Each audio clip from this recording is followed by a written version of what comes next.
World press freedom day है।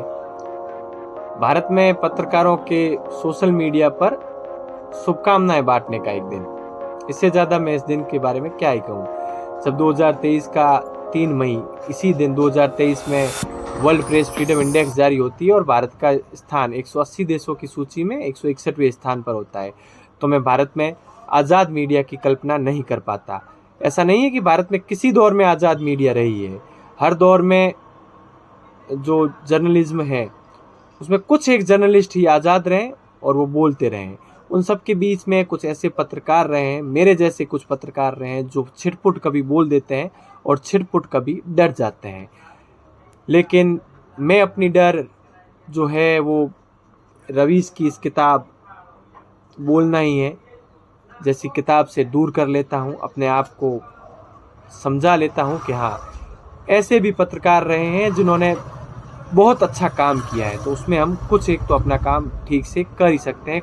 थोड़ा बहुत तो हम अपना धर्म निभा सकते हैं। मेरे जैसे ही अगर कोई पत्रकार है, मेरे संपर्क के ही जो पत्रकार है जो बोलना चाहते हैं लेकिन डरे हुए हैं, तो उनको मैं ये किताब सजेस्ट करूँगा।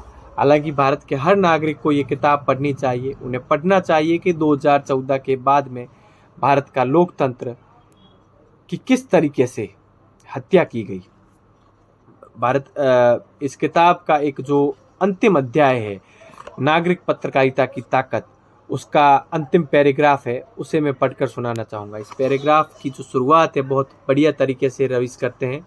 रवीश कहते हैं, और आज का जब खास दिन है जो वर्ल्ड प्रेस फ्रीडम डे है, तो ये लाइन जो है मुझे याद पहले भी आई थी और मुझे संयोग से इस पैराग्राफ में मिल गई है।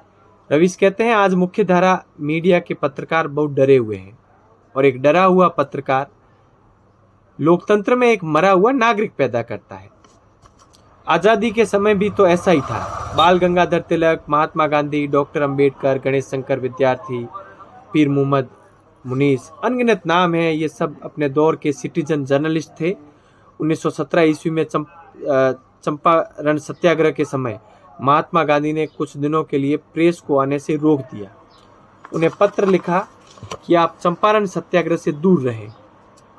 गांधी खुद किसानों से उनकी बात सुनने लगे। चंपारण में गांधी के आसपास पब्लिक न्यूज़ रूम बनाकर बैठ गई। चंपारण में गांधी के आसपास पब्लिक न्यूज़ रूम बनाकर बैठ गई। आप उन तस्वीरों को देखेंगे तो न्यूज़ रूम में एडिटर की तरह गांधी बैठे हुए हैं और हर नागरिक एक पत्रकार की तरह उन्हें अपनी रिपोर्ट बताता हुआ दिखाई दे रहा है। वहाँ की आवाम अपनी शिकायतें प्रमाण के साथ उन्हें बताने लगी है। उनके बाद भारत की आज़ादी की लड़ाई का इतिहास आप सबके सामने है। जब आज देश में पत्रकार और जो मीडिया हाउसेस है, जो अखबार है, वो जब अपना काम ठीक से नहीं कर रहे हैं, तो रवीश का सजेशन है कि जो नागरिक है उन्हें ही अब पत्रकार बनना पड़ेगा और देश में सिटीजन जर्नलिज्म की ज़रूरत है। आगे रवीश कहते हैं, मैं ऐसे किसी दौर या देश को नहीं जानता जो खबरों के बगैर धड़क सकता है। किसी भी देश के जिंदा दिल होने के लिए वहाँ की सूचनाओं की प्रामाणिकताओं का होना जरूरी है। सूचनाएं सही और प्रामाणिक नहीं होगी तो नागरिक के बीच का भरोसा कमजोर होगा। इसलिए एक बार फिर सिटीजन जर्नलिज्म की ज़रूरत तेज हो गई है।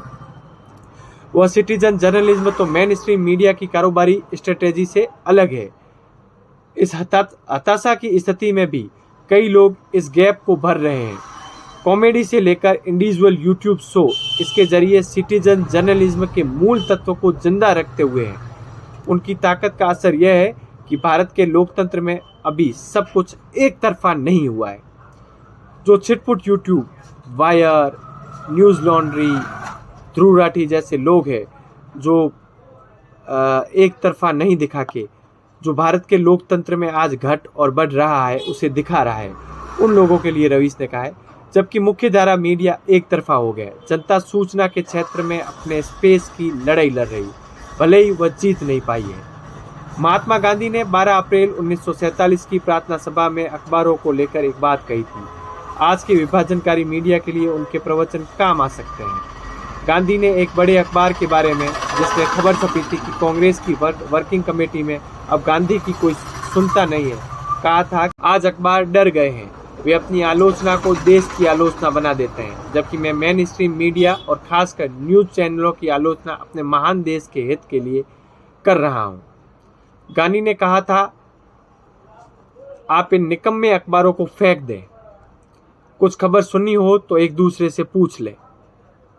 अगर पढ़ना ही चाहें तो सोच समझकर अखबार चुनें, जो हिंदुस्तान वासियों की सेवा के लिए चलाए जा रहे हो, जो हिंदू और मुसलमान को मिलकर रहना सिखाते हो।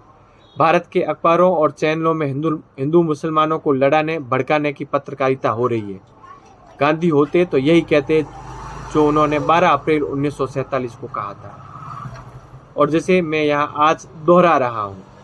इन न्यूज़ चैनलों को देखना बंद कर दीजिए। ये भारत के लोकतंत्र की हत्या करने का दैनिक प्रयास है।